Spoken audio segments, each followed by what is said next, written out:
The RDNA 3 for PlayStation 5 rumor breakers are added again with PlayStation 5 Pro rumors and an upgrade to the Xbox Series S.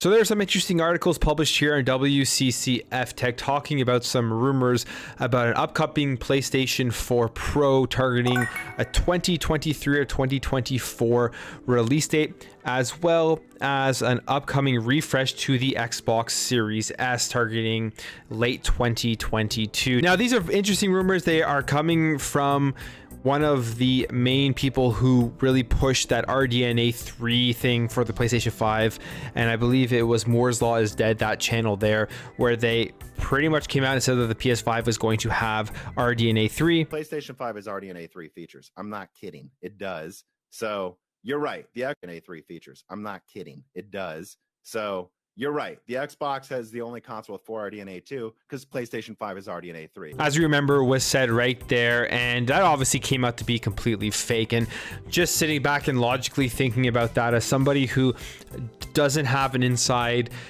ear into the industry, I don't know people who work at Xbox, I don't know people who work at PlayStation or who work at any of these places that would be manufacturing these consoles in order to get leaks.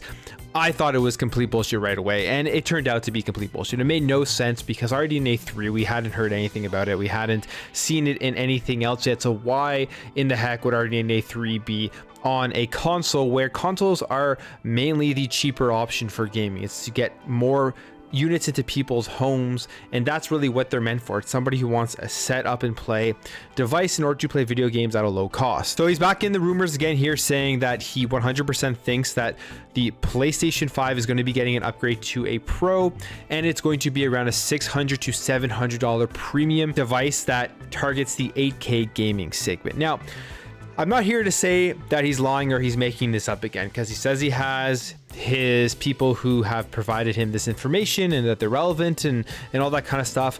It's very easy to say those types of things if you don't actually reveal your sources or where you got that information from.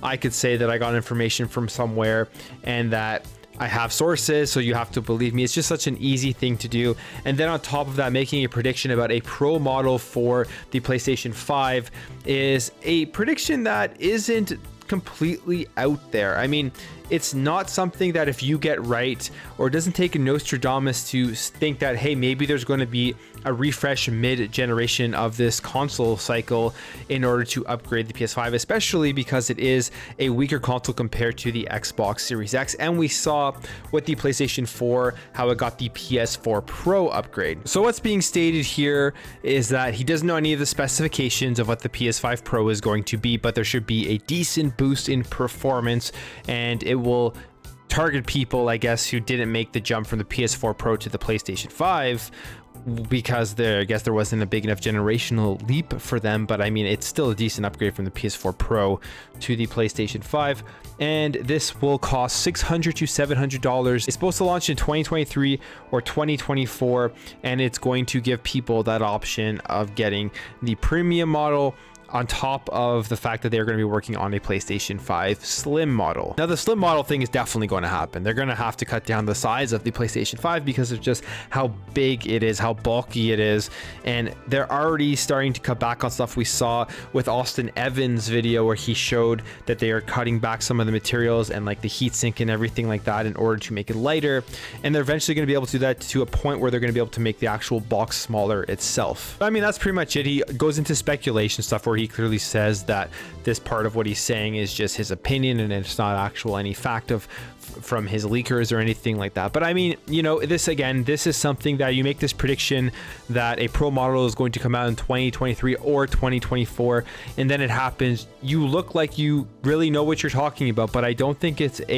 something that is hard to predict, because it's something that we've seen in the past generation. We know the PlayStation 5 is weaker than the Xbox Series X, and they may want to be able to target higher end stuff like the Series X, people with 8K television. Sony makes 8K, but I just don't even think that the 8K TV install base will be nearly high enough for anyone to actually care about a $600 or $700 premium console that is going to output in 8K. And we've seen the leap from 1080p to 4K in the console market, and just kind of like how long that took and the struggles that came along with it, with being able to get a console that can output 4K but also have a steady frame rate, and making sure that it is a price at a point that people will want to go out and buy it. It can't be something that's like $700-800. People aren't going to be jumping into a console for $600-800. Now, the next rumor he talked about was another one that he says he got from some insider information, and it has to do with the Xbox Series S getting a refresh in 2022. Now, I'll just pull up his video here with his screenshot, and it says Xbox Series S refresh whispers. Microsoft is targeting at least one refresh for late 2022,